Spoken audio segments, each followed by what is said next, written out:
If you ever see someone dancing alone in the middle of an empty road at 2 a.m., don't stop the car. Don't roll down the window. And whatever you do, don't look back in your rearview mirror, because by the time you realize what she is, it's already too late. This actually happened to a 22-year-old named Ryan in a small town outside Millbrook, Ohio. And by the end of this story, you'll never drive an empty back road the same way again. It was almost midnight when Ryan dropped his girlfriend Sarah off at her place. "Drive safe, okay? Text me when you're home," she said. "Always do," he laughed and pulled out of her driveway.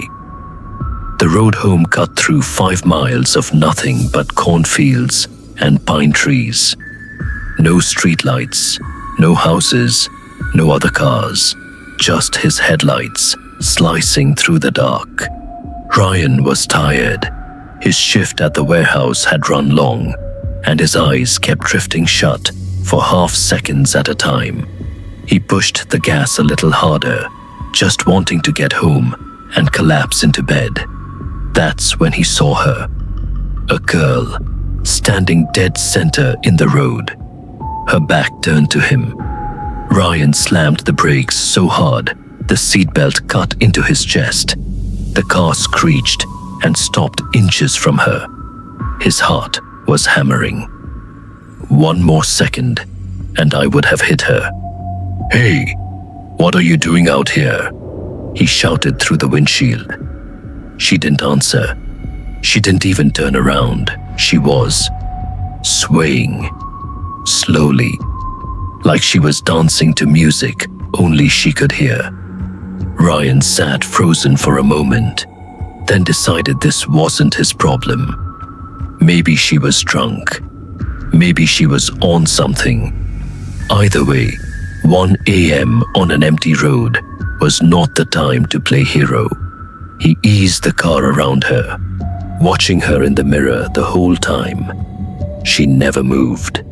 She just kept swaying in the dark, getting smaller and smaller behind him, until the road curved and she disappeared. Ryan's house was empty that week. His parents were out of town visiting his aunt and wouldn't be back for a few days. Just him, the TV, and a house that suddenly felt way too quiet. He couldn't sleep. He sat on the couch flipping through channels, but his mind kept replaying the girl in the road. Something about her felt wrong. Not weird stranger wrong. Something deeper. Then he heard it. A soft tapping on the window. He froze, waited, told himself it was a branch. It came again. 3 slow taps, evenly spaced. Not wind, not a branch. Ryan walked to the window and looked out onto his front yard. Under the street lamp, at the edge of his lawn, stood the same girl, swaying, dancing that same slow dance. His stomach dropped. How did she get here? How does she know where I live? And then she stopped. She turned her head slowly until she was staring directly at his window. Ryan yanked the curtain shut so fast he nearly ripped it off the rod and killed the lights in the living room. He stood in the pitch black, breathing hard, telling himself it wasn't real. He didn't sleep on the couch that night. He barricaded himself in his room. At some point, exhaustion won, and Ryan drifted off. He woke up sometime later to pitch darkness. The hallway light he'd left on was off. He reached for his phone flashlight. Nothing. Dead, even though it had been charging. That's when he felt it. The unmistakable feeling of not being alone. Like someone was sitting at the foot of his bed. He fumbled for the lamp, hands shaking, and finally clicked it on. Nothing there. Empty room. But he knew Something had been sitting right there a second ago. Downstairs, something crashed, like a trash can tipping over.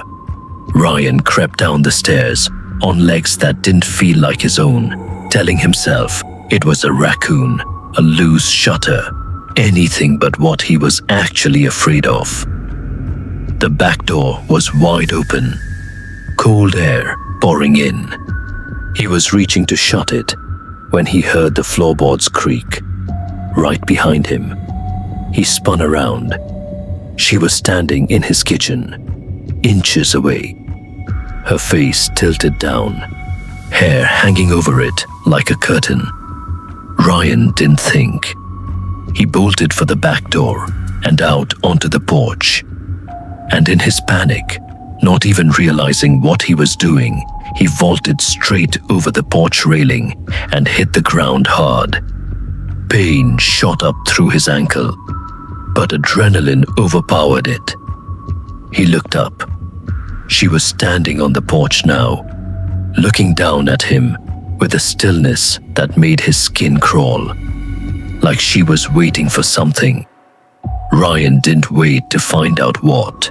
Ignoring the pain screaming up his leg, he ran. He ran 2 blocks to his friend Marcus's house and pounded on the door until Marcus let him in, pale and shaking, refusing to say what happened until he was inside with the door locked. Marcus told him to crash on the couch and figure it out in the morning. Ryan agreed to everything, except going home. He never looked back at his house again that night. The next morning, Ryan called his parents and told them everything. His dad, half laughing, told him it was probably some prank or a mental health crisis case wandering the roads. But he said to file a police report just to be safe, and that they'd be driving home that night.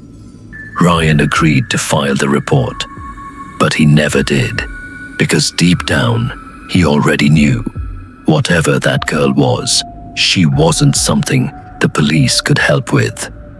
He stayed at Marcus's place, jumping at every sound, replaying the previous night over and over, waiting for his parents to come home so this could all just be over. Then Marcus's phone rang. Unknown number. Marcus answered, and Ryan watched his friend's face slowly drain of color. Yeah, this is his friend's phone. Oh my God. Okay, we'll be right there.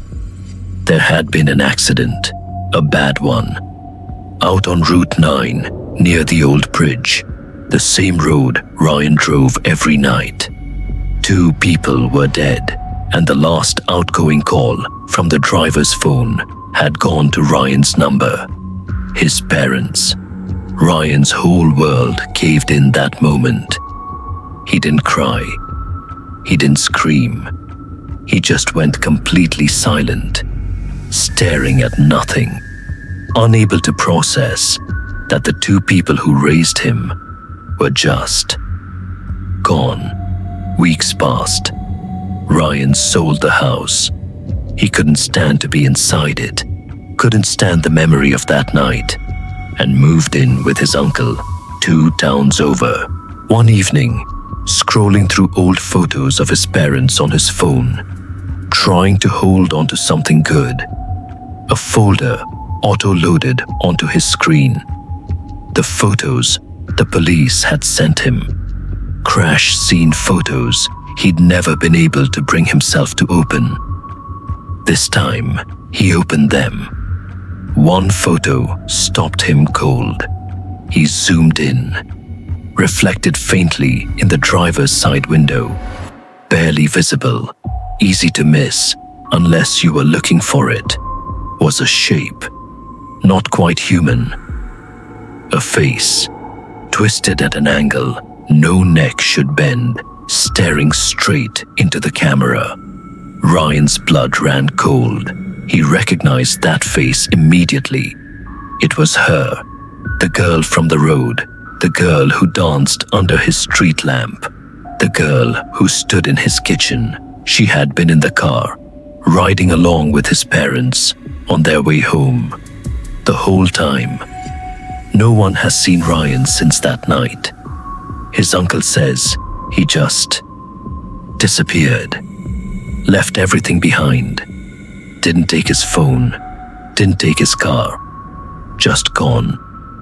But locals still say that if you drive Route 9 late enough, past the old bridge, past the cornfields, you might see a girl standing in the middle of the road, swaying, waiting for someone else to stop. If the story gave you chills, hit that like button and drop a comment telling me if you would have stopped the car.